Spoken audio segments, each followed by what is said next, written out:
দেখো বন্ধুরা, তোমাদের পূর্বাশা কি করছে এখন বসে বসে। এই দেখো, চা খাওয়া হয়েছে। জীবনে কি জ্বালা শেষ আছে? এই কত সুন্দর কালকেই ম্যাচিং করে একটা সুন্দর রেড কালারের নেল পলিশ পরলাম। আর আজকে যেহেতু নার্সের ক্যারেক্টার আছে, তাই জন্য সব নেল পলিশগুলো তুলে দিতে হচ্ছে। আমি খুব ভয় পাচ্ছি ওখানে গিয়ে যেন আমাকে বলে নখগুলো মানে না কাটতে বলে। আমি খুব খুশি হব। বলে ওরা নখ কেটে দিতে, যেহেতু নার্সদের হাতে তো এত বড় বড় নখ থাকে না, নেল পলিশ থাকে না। এটা বলবি স্বাভাবিক আমি তো কথা। অরিজিনাল নার্স না। স্বাভাবিক কথা, কিন্তু আমি খুব চেষ্টা করি যাতে গ্লাভস দিয়ে ব্যাপারগুলো ম্যানেজ করা যায়। নেল পলিশ তুলতে কোনো সমস্যা নেই, কিন্তু নখ কাটতে বললে আবার কষ্ট পাবো অনেক দিন। তো চলো, রেডি হোক আস্তে আস্তে, তোমরা দেখতে থাকো। দেখো, যে রাধে সে চুলো বাঁধে। এখন ঘর ঝাড় দিচ্ছে। আমার শরীরটা ভালো নেই, তাই কাজ টাজ করে তারপর যাবে। একটু তাকাও দেখি কাজের মাসি।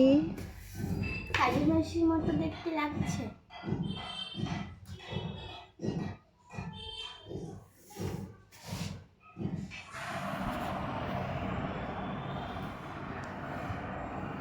তুমি দেরি হয়ে গেছে বেশি ঢিলা করতে গিয়ে। এদিক ওদিক করে বেড়াবে, ঘুম থেকে উঠতে হবে না।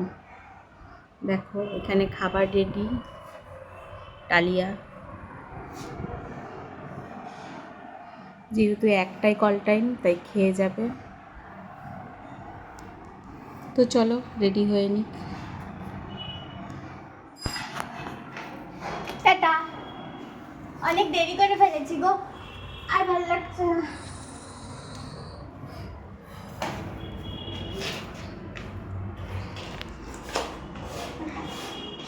টাটা।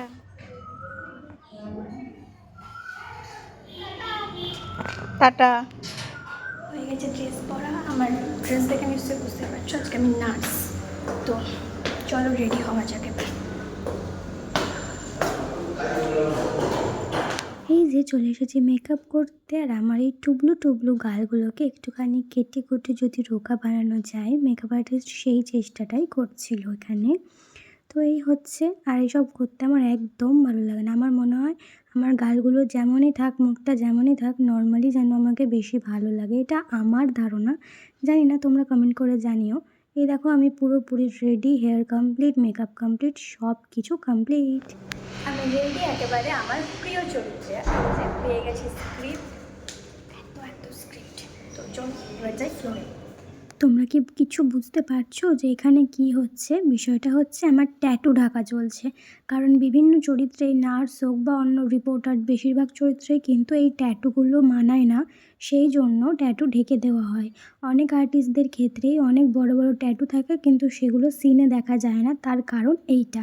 দেখেছো কীভাবে স্কিনের সাথে মিলিয়ে যাচ্ছে? মেকআপ কিন্তু সত্যিই সব কিছু করতে পারে। ফ্লোরে বসে থাকতে থাকতে আমাকে দিয়ে গেছিলো আরও স্ক্রিপ্ট। দেখো আজকে আমার কত সিন, আমি তো অবাক।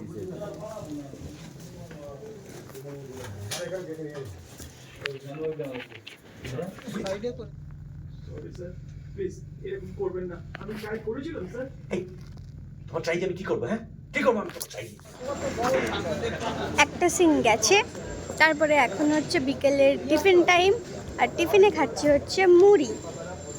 তোমরা কি কেউ খাবে? যাই হোক, তো চলো টিফিন খেয়ে আবার সিন যাবে আমার, তাড়াতাড়ি খেয়ে চলে যাই। আমার কিন্তু সমস্ত সিন শেষ হয়ে গেছে, তাও আমি ফ্লোরেই বসে আছি। কেন বলো তো? এটাই আমার অভ্যাস। আমার প্যাকআপ যতক্ষণ না বলে ততক্ষণ আমি ফ্লোরেই থাকি, ওখানেই বসে থাকি, আশেপাশে সব কিছু দেখি। মেকআপ রুমে গিয়ে এসির হাওয়া খেতে আমার একদম ভালো লাগে না। ওখানে বসে থাকলে আরও কিছু মানুষের ভালো ভালো অ্যাক্টিং শেখা যায়।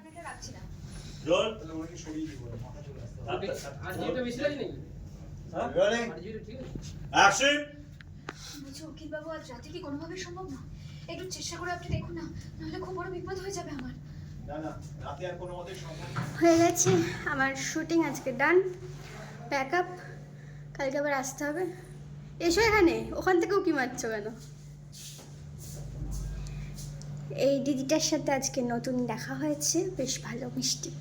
তো এখন আমরা চেঞ্জ করে নিই, তারপরে আসছি। হয়ে গেছে চেঞ্জ, চলো বাড়ি যাই। টাটা, কালকে থাকলে আবার কালকে দেখা হবে। হ্যাঁ,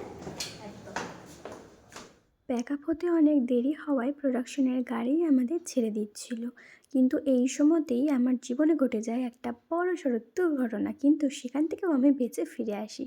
আসলে ঘটনাটা এতটাও ভয়ঙ্কর কিছু নয়। আসলে যেই স্টপেজে আমাকে নামিয়েছিল সেখান থেকে আমি আমার বাড়ির রাস্তাটা ঠিক বুঝতে পারছিলাম না, কারণ আমাকে বলেছিল এখানটায় নেমে তুই সোজা হাঁটতে থাকবি, তুই তোর বাড়ির যে রাস্তাটা সেটা পেয়ে যাবি। কিন্তু আমি তো সোজা, এখানে এখন মেলা বসেছে, এই মেলা উপভোগ করতে করতে সোজা হাঁটছিলাম। মেলায় অনেক সুন্দর সুন্দর কাচের চুড়ি ছিল, সেগুলোও দেখছিলাম। আমি ভেবেছিলাম যে এই রাস্তাটা সোজা হাঁটলেই হয়তো সত্যি সত্যি আমি আমার বাড়ির রাস্তাটা পেয়ে যাব, কিন্তু যেহেতু কলকাতার রাস্তায় আমি কখনো হাঁটা চলা করে খুব একটা যাওয়া আসা করি না, তাই সেটা কিন্তু হয় না। কাজ করতে গিয়ে কী না ফেস করতে হয়। গাড়ি এমন একটা জায়গায় ড্রপ করেছে যেখান থেকে আমি আমার বাড়ির রাস্তা চিনতে পারছি না, তাই জন্য আমাকে এখন এখান থেকে আবার র্যাপিডো করতে হলো।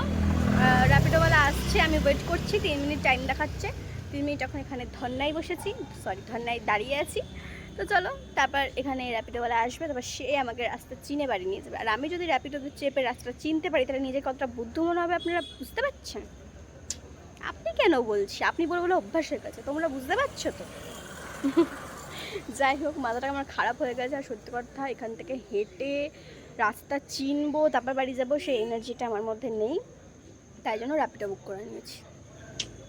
এখানে কিন্তু আমার র্যাপিডো চলে এসেছে, আর নিশ্চয়ই আমার এক্সপ্রেশন দেখে তোমরা বুঝতে পারছো যে এইবার আমি সত্যি সত্যি রাস্তাটা চিনতে পেরেছি, নিজেকে খুব বোকা লাগছিল।